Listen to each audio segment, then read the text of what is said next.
Ladies and gentlemen, if you would direct your attention to the main stage, we've got the main event for you tonight. This is the first astrology night of this year, 2014. I want to welcome you to Soul Food tonight. It's good to see you all. Good to see you all come out for this event. Thanks for being here. We've got Tyler and Aaron behind the bar serving you all night long, so they are your support staff. I'll be over here making sure that you can hear Rick and Jeff. But without further ado, let's turn the show over for Astrology Night to your hosts, Rick Levine and Jeff Jower. Thank you, Kevin. Thank you, Kevin. And welcome all to 2014 Astrology Night, the first Wednesday night of every month except for January 2014, when it's the second Wednesday night of the month here at Soul Food Books in Redmond, Washington. And for those of you who would like to share tonight's information, Rick and I do post the videos. They're on YouTube. You can find them through stariq.com. That's STARIQ.com. They'll be up tomorrow afternoon. I hope so. We hope so. We're gonna do our best to put the chipmunks to rest for those who were puzzled by last month's For noisy those of you who don't production. know, we were talking really fast last month. All right, now for the real beginning. Happy New Year. Happy New Year, Jeff. What a new year this is from an astrological perspective. As we mentioned to you last month, the new moon was on January 1st, the very first day of the year. So we get the beginning of the monthly lunar cycle. We get the beginning of the month and the beginning of the year all on the same day. And although the calendar per se is not astrological, we think the quality of this new moon may have something to do with not only our experiences for this lunar month, but perhaps for the rest of 2014. Yeah, and it's unusual for a new moon to occur on the first day of the year, and this one was doubly unusual because there were so many planets involved in a particular pattern that reinforces the pattern that Jeff and I and astrologers all over the world have been talking about for a couple of years. We'll continue to be talking about it for a couple of years, but it basically puts 2014 into the mix of this particular pattern in a major sort of way. Right. Those of you who are students of astrology or interested in the subject of astrology know that what we look for the big lasting trends are the movements of the outer planets. The outer planets move slowly, their contacts last longer, they're less common, and they're more powerful.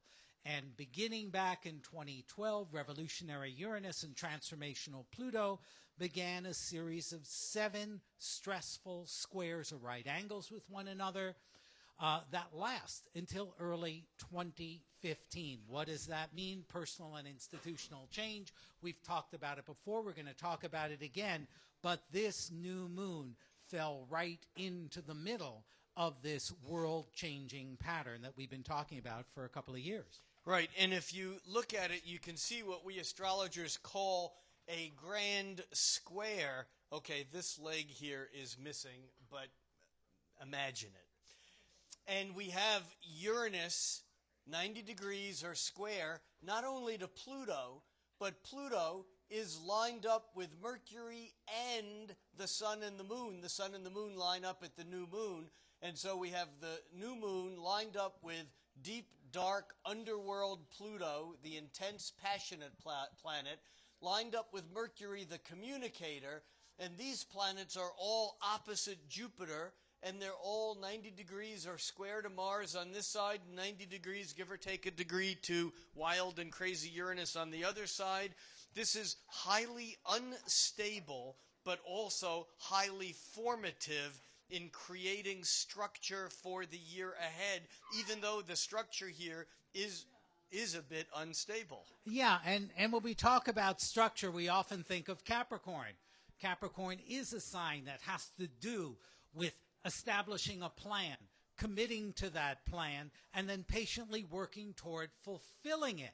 However, it better be a freaky plan if it's going to work. Right. Because with Death and Rebirth Pluto and with Revolutionary Uranus as part of the picture, applying persistence, commitment, and consistency to something that's radically new and different in your life probably has a better chance of coming to fruition than just trying to run the most cautious and stable traditional program that you've already got rolling. So one of the things to perhaps do, one of the exercises that we could each practice in our minds, is to look back over the last couple of years and then look at what was going on for you around the holidays of this year, Christmas to New Year's Eve, New Year's Day, and even, thank you, and even the first few days, first week of the year, right up until now.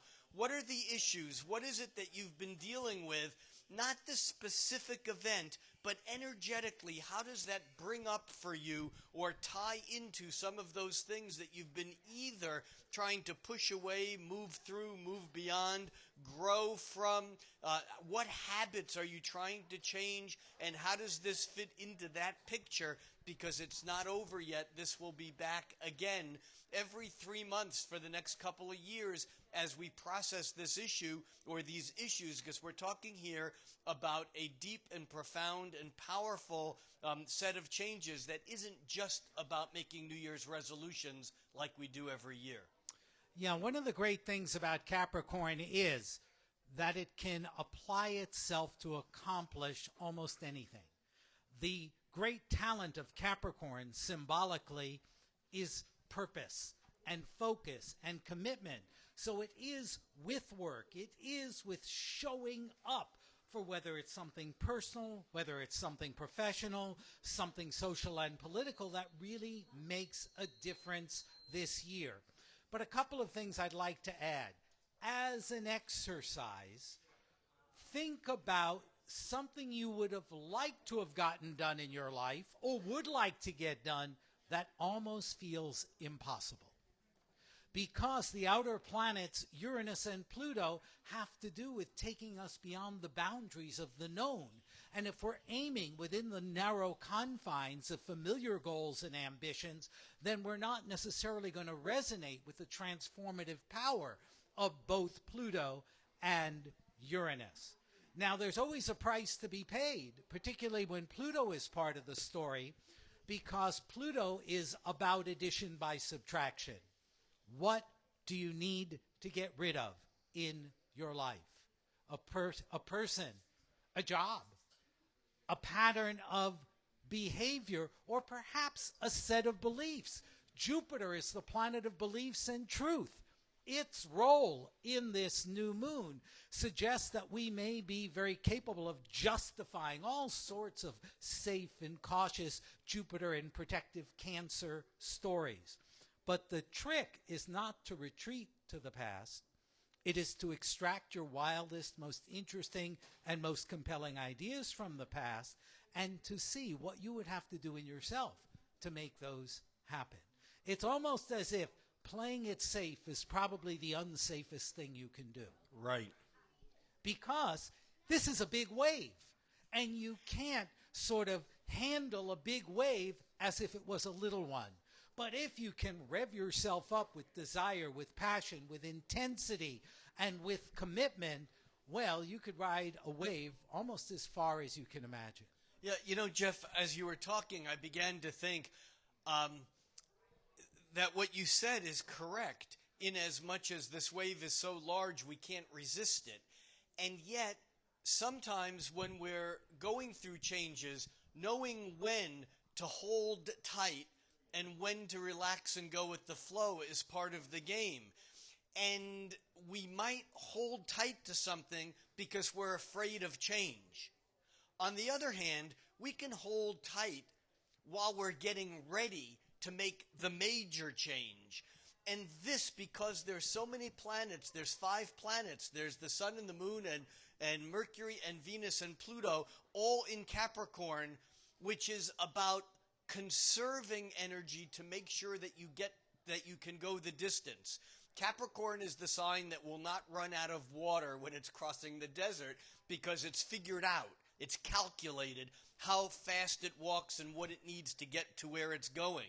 And so from that standpoint, even though what you said is correct, there's something about this pattern at the beginning of this year that this may not be, or this may not have been over the last week or two, the right time to release the arrow and head out on that journey. But it also may not have been the right time to think about going back to the past. There's this sense of holding on enough so that we can get the maximum flow. Yeah, I think that's a good point, particularly because the new moon, as we say here every month, is the beginning of a monthly cycle. And as mature and ambitious as Capricorn might be, still a new moon in Capricorn is the beginning of a cycle. And the beginning of a cycle is when we've got to tune things up inside of ourselves. And I think the notion of the idea of timing is really interesting because Capricorn is ruled by, that is associated with, the planet Saturn. And Saturn is the Latin name for the planet that the Greeks called Chronos, time, or father time. And the mastery or the appropriate use of time is, I think, a very important ingredient in the process of transforming our lives. Now, what this can operate in a number of ways. If you are stuck in habitual patterns of having to do certain things in certain times, it might be worthwhile to shake them up. And yet, if you lack discipline and consistency in your life, showing up for something, whether it is your yoga class, whether it is, calling your mother, whatever it is, that's scheduling something new that's relevant to your ambitions and continuing to show up for it can be a positive way to get that timing attunement that Rick is talking about. That sort of monkeying with and examining your own rhythm, I think, puts you in touch with a deeper understanding of the rhythm you need, or that you need to break, to change your life in a positive way. We have a couple of other things here that I think add to the story or corroborate this idea that things aren't moving quite as fast as we'd either like them to, or that in some way things are going to take longer to get to where we're going. One of these two things is the fact that last month Venus raced through Capricorn, and then at the end of December on the 22nd, first or second, Venus stopped in its tracks, turned retrograde, and stays in Capricorn, goes back across the sun. We'll get that, later this month. And in a way, because Venus is the least retrograded planet of the planets, when Venus retrogrades, often what we want, what we desire, the nice things seem to be delayed. And of course here Venus is in Capricorn, which is like a double delay, because Capricorn, being the planet of Saturn, holds things back.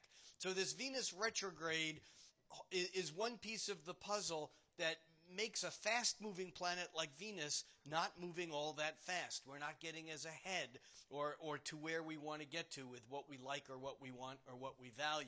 That's Venus. The other piece is Mars. Although Mars is not retrograde, Mars is in Libra, which it doesn't like being in, because a planet typically doesn't like being in the sign that's opposite its home sign. Mars' home sign is Aries. The opposite sign is Libra. Mars wants to get angry. It wants to have a fight. It wants to express its anger. And in Libra, it has to do it nicely and take everyone else's needs into consideration. It's a hard place for Mars to be Marsy. On top of that, over the next couple of months, Mars is continuing to slow down, and it turns retrograde in Libra, spending 8 months in Libra rather than the 2 months that Mars typically spends in each sign. Point being that we have all these planets and the new moon in Capricorn starting the year, with Venus in Capricorn moving backwards and Mars in Libra not moving very forward. Yeah, there's a bit of a contrast in that. in that Capricorn is a vertical sign. By vertical, I mean that in a standard wheel, that is, if you put the first sign Aries rising as a foundation, Capricorn is at the top of the vertical axis. It's a solstitial sign. That means it's a sign that represents the extreme position of the sun. The shortest day of the year is when Capricorn begins on the winter solstice here in the northern hemisphere. So Capricorn is often about conquest. It's the mountain goat that wants to climb up the mountain. Now, this is a pretty psychedelic, crazy, weird, out-of-the-box kind of mountain, but it's a mountain nevertheless. Whereas Libra is a horizontal sign. Libra is the sign of relationship. It's the I-thou relationship that manifests itself positively with partnership, alliance, cooperation, and graciousness. And that contrasts. Mars, in fact, at the new moon, was very closely square, or in a challenging right angle at a maximum friction point with these Capricorn guys. So it's almost the image of like you're trying to get to the top of the mountain, and as you push other people out of the way on your way up, you're going, oh, excuse me, pardon me, I hope this doesn't bother you. I really didn't mean to upset you. So there's this sort of socially appropriate behavior that we may feel compelled to do, but which is really in contrast to our goals, which is to get to the top of the mountain. Yeah, I think what you just said is really interesting, and I just want to touch another way on this because the Aries and Libra being horizontal, I mean, Libra is mirror, mirror on the wall. You're looking at it, and it's reflecting back. It's the eye-to-eye relationship. And so here we have self and other, and here we have at the bottom our personal world, our home, our family, and here is our career, the social realm, what's out there. And so it really brings in these four axes. These astrologers call these the cardinal points. They're like the 4 points of the compass, north, south, east, west, and in a way, they're the points that everything else stems from. They're the hinge points that open up into the experience. And so it's quite significant that the year begins with such with a touchstone in each of the four cardinal points. Right. One of the things that we astrologers think about with respect to these cardinal or season starting signs, middle of season signs called the fixed signs, and end of season mutable signs is that cardinal signs like these, Aries, Cancer, Libra, and Capricorn, are about making things happen, about pushing things in new directions because they begin new seasons. So a grand square, 4 planets, and in this case 5, 6, 7 planets lined up in a cardinal grand square is extremely dynamic in terms of structural changes. Now, it's easy, I think, to look at the world around us and find things that we think are broken and need to be fixed. Depending upon your philosophical beliefs, your politics, your religion, there are plenty of institutions, organizations, and cultural trends that may be counter to your sense of what's important and what needs to be changed. I'd like to recommend, as I do here frequently, change yourself first. Want to change the world? Change yourself first. And maybe this is a little secret of Mars in Libra, and that is make friends with whatever it is you oppose. Make friends with your enemy, if only inside of yourself, because in that way, not only do you get over polarization and projection, but you enter into a much more strategic position in the relationship to honor your opponent, whether it's a personal opponent, whether it is a social force or political force. The idea is that trying, for example, from my perspective, to understand Monsanto's point of view doesn't mean that I'm going to change my ideas about food to Monsanto's. But understanding as best I can the motivating forces behind their behavior puts me in a better position to act intelligently, to react, and to take action. knowing your opponent or the other side also is a way to become whole in yourself. Because as much as I think GMO is horrendous and pouring Roundup toxins all over the place is horrendous, who am I to judge? Spiritually, it's okay. My beliefs, my opinions are not greater than the reality that God is spirit, nature, the universe is delivered to us. And it's a much more interesting and powerful position to understand the relationship with that with whom you are fighting, because it's more real, it's more whole, and it's likely to be less vicious and more effective. Okay. All right. Yeah. Thank you. So we started the year with a bit of rock and roll. How many of you had something happen during the, Christmas week to New Year's week or so that was like not the way you thought it was going to go? Anyone? Yeah, I see a few hands. And this is neither good nor bad. It's just stirring stuff up. Now, as we follow this through, we've been focused here on the new moon on January 1st.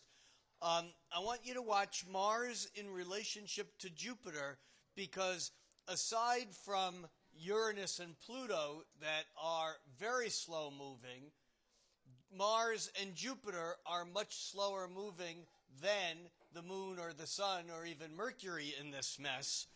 And so as we follow this from January 1st up through the 7th, we can see that Mars reaches the same degree as Jupiter here on the 8th, which by my reckoning is pretty damn close to now.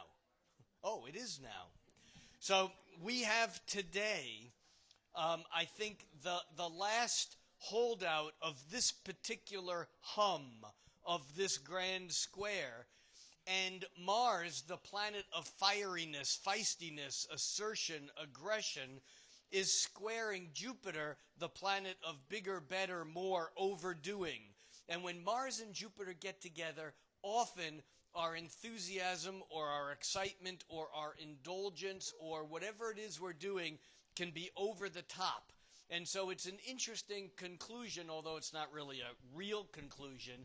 It's an interesting conclusion to this week or so of harsh energy that basically says, too much, maybe we now can settle down a little bit. Yeah, Jupiter, the planet of expansion, hooked up in a stressful way with Mars, can overexpand. And one of the ways that Jupiter expands or acts is through judgment. See, Jupiter's got a highly moralistic side about what's right.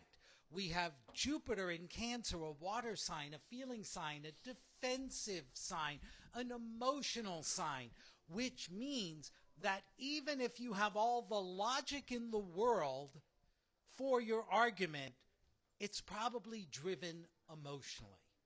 And the idea of it's nothing wrong with being driven emotionally as long as we're aware that all of our intellect or all of our rationalization is really serving a feeling. And this comes up in an interesting way because one side of Jupiter is judgment. And judging by a lot of spiritual traditions and New Age ideas, we shouldn't be judgmental of one another. Yet, when I'm presented with that notion that we shouldn't be judgmental, I think, well, I'm not being judgmental, I'm just discerning. I'm just discriminating. I'm not judging that turning left out of the parking lot is right and turning right is wrong. I'm discerning that to get home, that's the better way to get there. Well, an interesting idea I heard a few years ago was, how do you tell judgment from discernment? And that's emotion.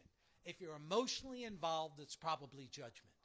You're probably being charged personally, getting moralistic about it. If you don't have a charge with it, then maybe it's just discernment and really does represent the sharpness and acuity of an objective mind rather than the blind prejudice of emotion. So this Mars square Jupiter is really, we can pump ourselves up with with things to do, with ideas. What you said about judgment, and it's almost like a moral self-righteousness that can happen because Jupiter is in Cancer, the sign of the home, my family, my homeland, my country. I don't care if you hate your government. There's something about the moral something of being connected with your opinions about your sense of origin. And that Mars square certainly can bring more out of that. And we'll watch later in this month, because Jupiter is moving backwards. It is retrograding, and we will watch it slowly retrograde into direct opposition to Pluto later this month, which again says that these are waves within waves within waves. The major issues come and go, but they don't go away. They come back shaped a little bit differently. Yeah, another way to look at Jupiter in Cancer, and Jupiter will be in Cancer until mid-July of this year. Jupiter spends about a year in each sign of the zodiac. And that is, the truths that you are expressing, are they your own? Are they your parents? Are they in reaction to your parents? Because Cancer is a sign of roots. And it's not necessarily inappropriate or unhealthy to be influenced by our familial and cultural origin, but paying attention to the root source of your opinion might give you a little bit more understanding about what it is and how best to use it. And we're going to get back to the Jupiter-Pluto opposition, which is exact at the end of the month. So let's shift gears a little bit and look 3 days down the road to the 11th of this month, when lovely Venus, although she is wearing a tweed suit in Capricorn. And no heels. No heels, no, she's working. Yeah. Briefcase. But Venus retrograde. Got her lawyer with her. What's that? She's got her attorney with her. A phalanx of attorneys. And Venus retrograde, the planet of love, pleasure, self-worth, attraction, joins the sun of will and consciousness. I think the simplest interpretation of Venus, love, and the sun, self, is self-love. It really is a symbol of appreciating oneself. Now, we can do this in an insecure, narcissistic way and appreciate ourselves for things that probably aren't that valuable. But in a positive sense, over the next 3 to 4 days, to find things about yourself that are valuable, that you've learned, that you've earned. And all that's doing, it's not necessarily making anything happen in the world, but it's allowing you to resonate more with this notion of being valuable, lovable, and worthwhile, which is part of what Venus is about. Now, some of you have heard us talk about retrogrades with respect to Mercury, and that is a planet goes retrograde, doesn't really go backwards. It looks like it's moving backwards against the backdrop of stars.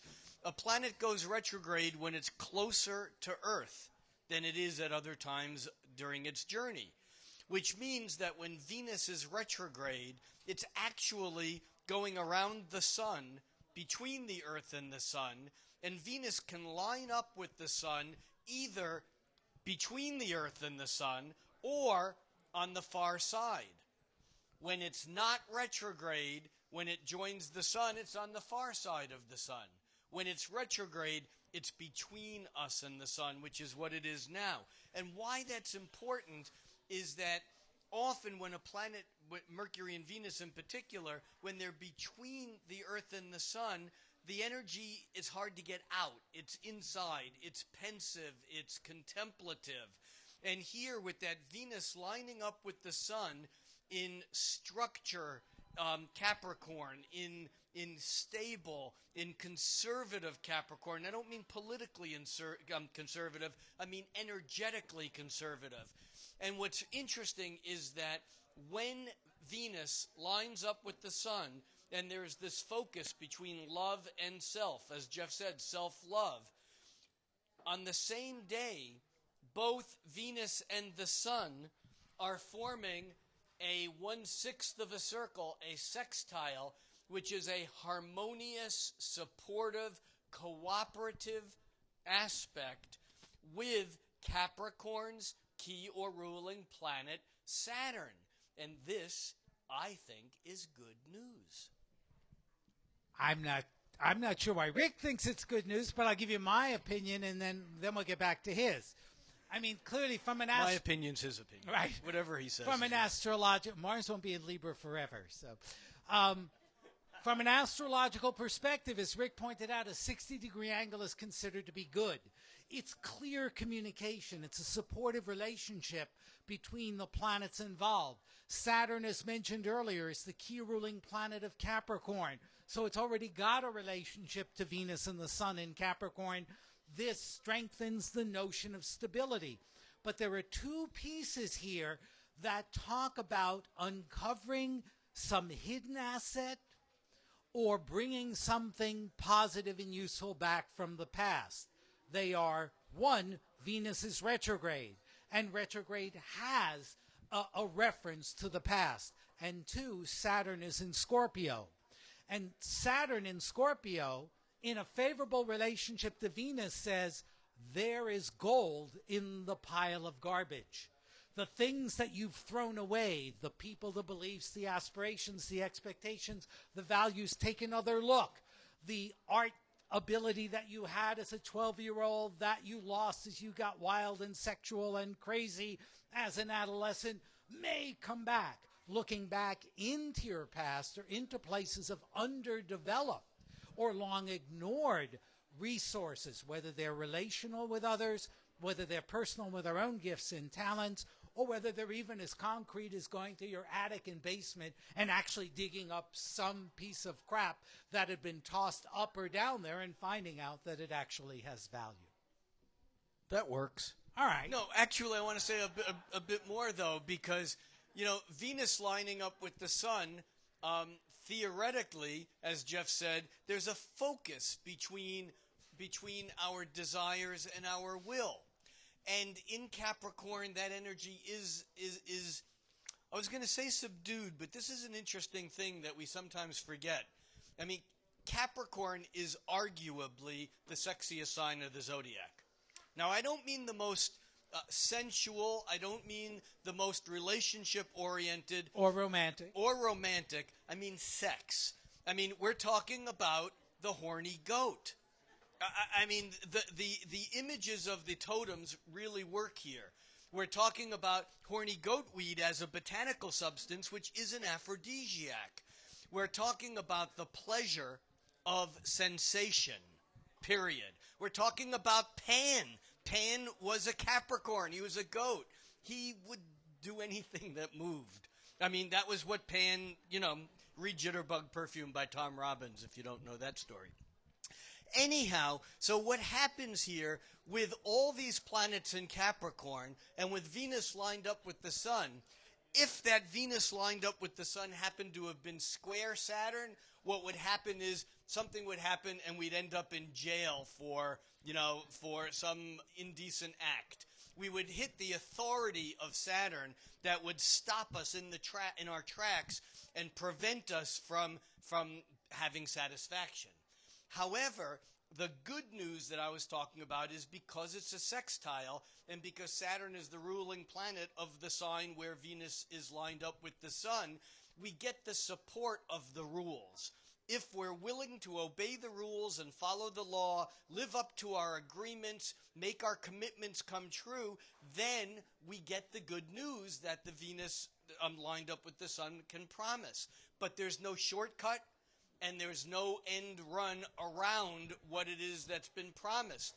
And in fact, the deal here is that this aspect, I think, means that waiting for real satisfaction is better than having an immediate satisfaction that just disappears. And that's what I think the good news and the lesson is about this. Yeah, well put. And I think just to add on to that a little bit, Saturn, which is supplying through its harmonious relationship to Venus and the Sun some reason, some sense, some restraint. Saturn is in Scorpio. Now, Scorpio's opposite sign is Taurus. Taurus is about pleasure for me. Do you exist? I don't care. I don't know. I'm a 2-year-old playing with my clay. With I your could what? care less. With whatever. But it's mine. Scorpio is the response to the reaction of others. So I think the healthy restraint here of Saturn and Scorpio to this erotically charged Capricorn energy is be accountable for your impact on others. And if you take into account others' needs, fears, and desires, then you can find satisfaction in a way that's healthy rather than destructive. Another thing that happens the same day is that Mercury, which was in Capricorn, is the first escapee into futuristic, unconventional, unorthodox Aquarius. And here we see, I don't know what just happened. Come back here. There we go. Here we see that Mercury escaping into Aquarius. And so even though there's all this restraint, in our mind, we are now looking at something, what's next? What's coming up next? Well, sometimes our brains are ahead of our bodies, and sometimes our bodies are ahead of our brains. And I think Mercury, cerebral Mercury, entering hyper-intelligent Aquarius suggests that whatever we're wrestling with emotionally, economically, or relationship-wise, that intellectually whole new horizons of possibility open up.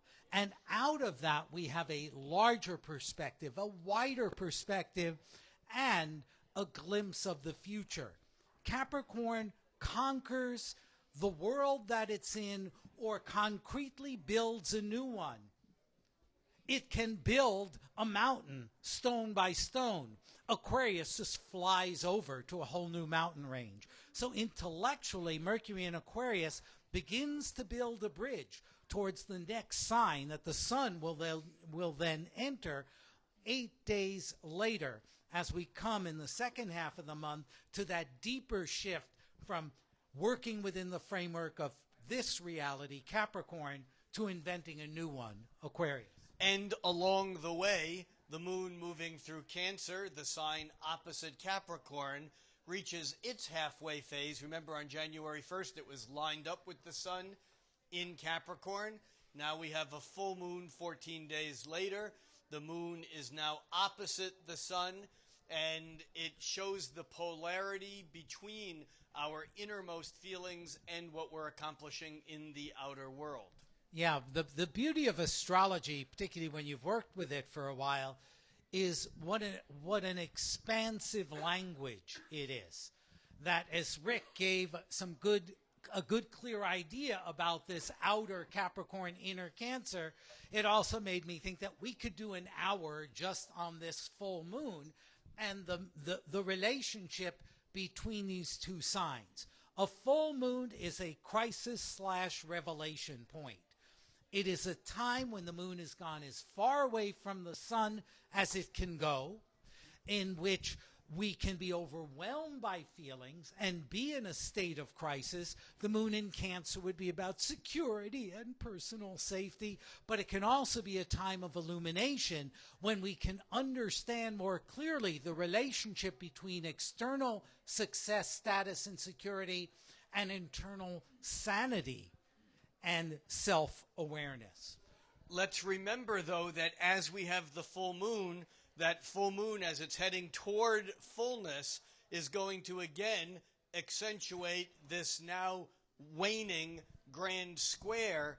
So around the full moon, we may find ourselves thinking about or involved in some of the same crises or issues that were with us back at the beginning of the year.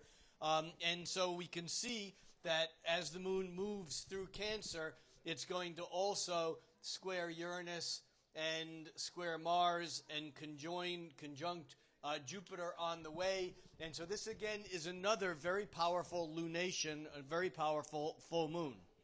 Yeah, I have some advice for this full moon, and that is if you're feeling worried or insecure, intensify it. The reason is that Cancer by itself is very good at sort of moaning and groaning and staying around the same wounded point for forever. I have a Cancer moon, and I think it's the whiner's sign. It's definitely it a is. whining. Nurturing the river of discontent and hurt. And my teacher yelled at me in second grade, and I never got over it.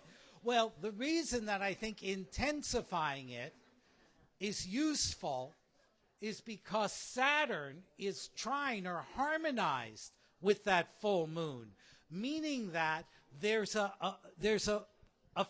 some safety. And yet the safety that Saturn represents doesn't kick in if you're just whiny and Cancerian about it.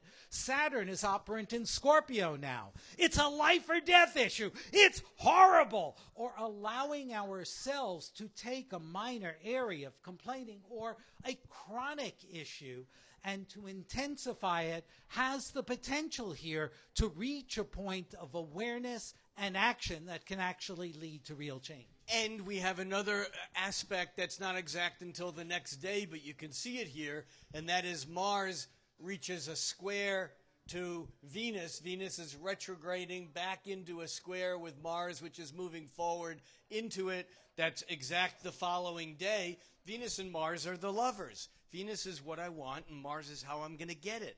Venus is my attraction and my feelings. Mars is the physicality. It's the physical side. So when Venus and Mars square, there can be some sparks. And, of course, when the lovers have sparks, that doesn't have to always be a knockdown, drag-out fight. Or if it is, it might end in something more pleasurable. Yeah, Venus-Mars square is, on one level, the conflict or the contrast with what we want, Capricorn. I want to be on top. Venus in Capricorn. Venus in Capricorn with how to do things, Mars in Libra. Oh, I have to share control and share rulership here. And as I brought up here before, an old idea from an astrologer named Zipporah Dobbins, when there is conflict in a chart or in life, the issue is not compromise. The issue is being able to shift gears from one to the other. So if you can skillfully move from a position of I want this is where we're going, which is authoritative Capricorn representing the Venus side, to what would you like, how can we get there, can you contribute to this process of me meeting those needs. Libra is maybe a more useful way to deal with this. But as Rick pointed out, there is an erotic side, and that day as well, the moon is in Leo, which sometimes likes to play with the romantic side of life, whether it really wants to engage or not. So this can be that teasing, fighting, and you don't know if somebody really likes you or whether they don't like you. And they might not know either. And whether it's erotic, sexual or not, there's a high level of creativeness to this. So if you're feeling on edge, see how you can apply that energy to some form of either pleasure or creativity.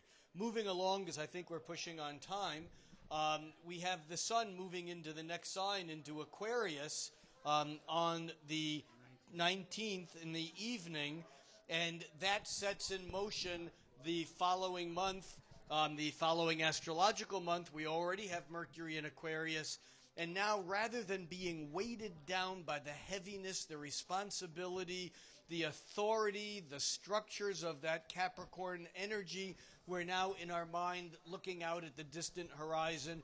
I always think of the end of January and the beginning of February. It's still midwinter in the northern hemisphere, but we get glimmers that the sun's coming back, and we begin to think about what's ahead, even though it's far off still.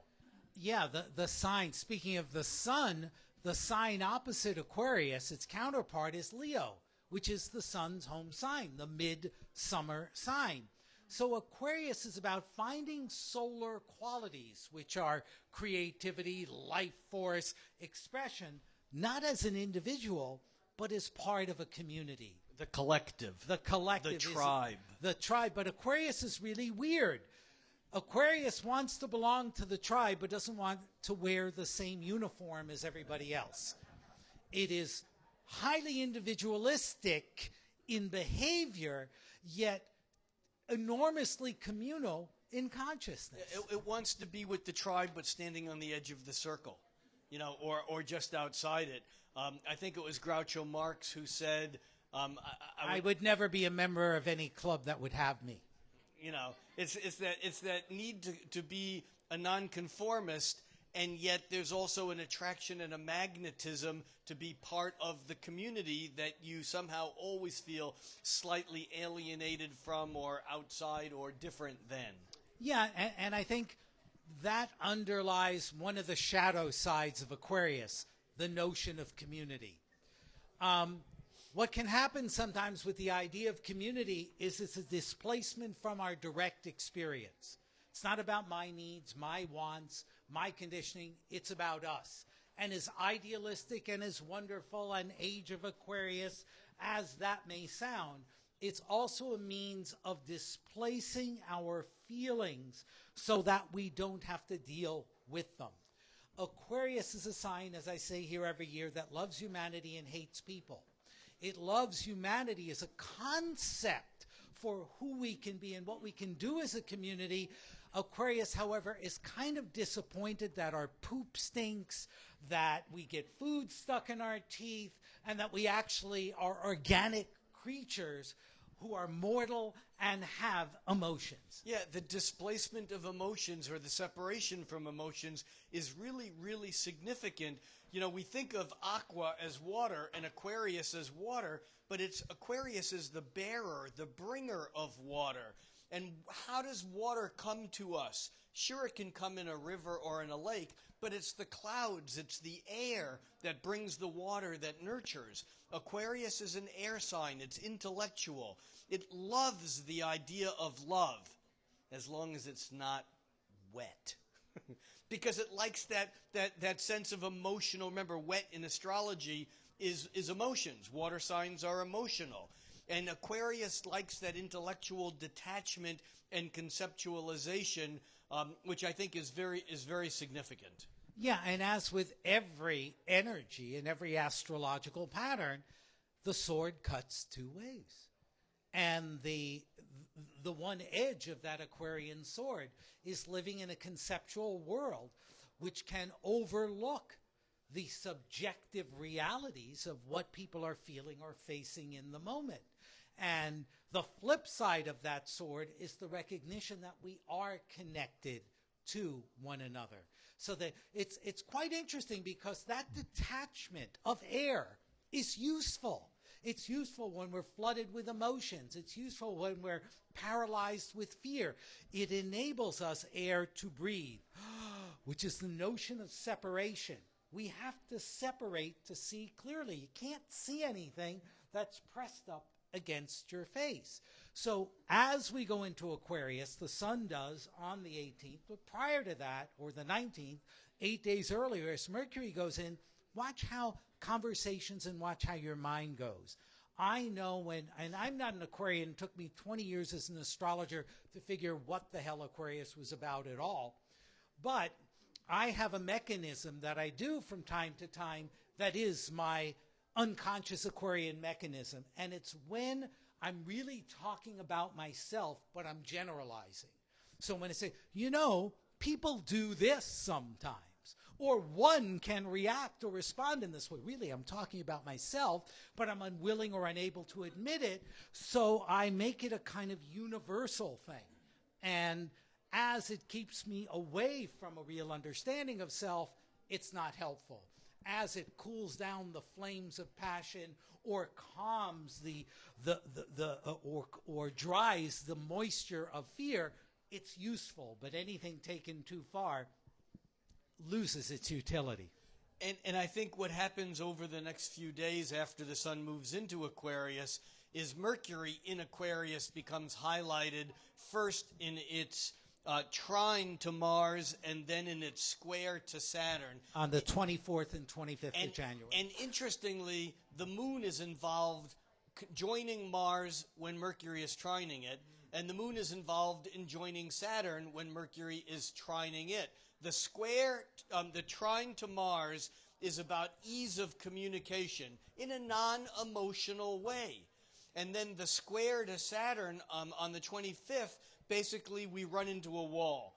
The conceptual intellectualization can only take us so far, and I think that Saturn square runs into that limit. Yeah, and then, speaking of conceptualizing, on the 30th, we have a new moon and a new moon in Aquarius. A blue moon, which is not an astrological term. A blue moon is the second new moon in any month, and when you have a new moon on the first day of the month, you often have a new moon on the last or next to last day of the month.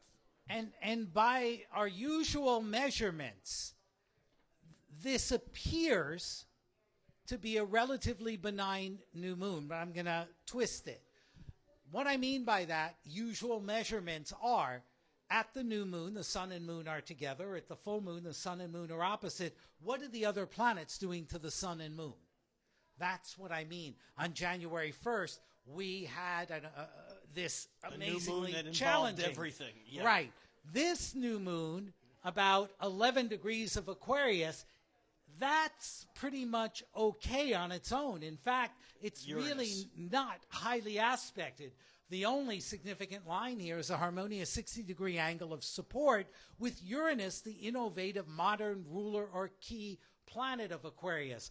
But we also have a Jupiter-Pluto-Venus opposition. That day, Jupiter opposes Pluto exactly the following day, as it did last August, and as it finishes on arguably the most important day of 2014, and that's April 20th. Right, and this is very powerful because Jupiter is huge. It's the largest real planet in the solar system, and when it opposes Pluto, those transformations that Pluto's been working on, I sometimes think Pluto moves so slowly, but it's so powerful. It's like a tsunami in slow motion, which would be a glacier. You know, a glacier can move maybe an inch or two a month, but it can take down a forest. It can take down a mountain. And so here we are going back to the image that we had when Jeff started this tonight, and that's this idea of this huge wave. And yet we're surfers on the wave, except the wave is frozen. It's a glacier, which gives us plenty of time to make adjustments. However, it doesn't make the wave any less powerful. And if we get lazy thinking that we don't need to make adjustments, we'll end up like the tree or the mountain that's taken down by this glacier that comes on through. Yeah, and with Jupiter being a planet of beliefs, truth, or philosophy, and Pluto being a planet of power, transformation, and manipulation, these are propaganda aspects or extremist aspects from a belief perspective, from a philosophical point of view. And again, if we can bring in a little bit of Aquarian distance, we might recognize the underlying elements of our own belief systems and philosophies. And when we understand which ones are rooted in what we find to be useful wisdom and which ones are just rooted in habit or fear, well, then we can purge those aspects of our beliefs, our politics, our philosophy that's not useful, so that we can be more potent and focused where we can affect change. There's a good news, bad news aspect to this this new moon and the Jupiter opposition to Pluto also, and that involves Venus, which comes in because it's involved in this. It comes in and it helps personalize this larger global wave. However, Venus is at the last day of its retrograde cycle, and it comes within almost a degree of lining up with Pluto, and it doesn't quite make it. So there might be this sense of frustration, like we're dealing with really powerful, deep beliefs and feelings, and we can feel the transformation beginning to happen, but then Venus kind of starts stepping away and goes, you know what? Take care of it yourself. I got to go. Which may mean that we personalize. Venus is very personal. Personalized. So if you don't believe what I believe, whether it's my plan or whether it's my philosophy, that means you don't love me. And hopefully Venus sort of getting away from this makes the analysis of our beliefs a little less personal. I think that's right, and I think there's one other thing here that adds to maybe, I want to say the frustration, but the inability to fully personalize it, and that is that we're also on the last day of Mercury in Aquarius, and so Mercury is going to move into Pisces. We'll talk more about that next month, but again, there's a shift going on here at this new moon that's very profound, but also a bit distancing. Yeah, so that's our report for this month. It's an exciting way to get the year started. As is our habit here, we're going to take about a 15-minute break. We encourage you to support Soul Food so that you can support activities like this evening here. We will, after the break, look at three people's charts, do mini readings. If you would like to be a candidate to be in the mini reading drawing, put your first name, your time, date, and place of birth on a piece of paper. Leave it up here, and we will draw three to look at in 15 minutes. And if you want to be considered, do it soon, because often we run into people who say, oh, is it too late? And the answer is yes. We will pick the names, in the next 5 or 10 minutes. So if you're interested in having your name in the hat or on the table, make sure that you do that now. And also, I'd like to thank Soul Food and all of the people here who make this possible. And thank you to our baristas tonight, Tyler and Aaron. You guys rock. Keep them busy. To Julie, who is our videographer, and to Jeff, who's my Libran shadow self. Thank you, Rick. Thank you, Jeff. And buy shit. Oh, you charming.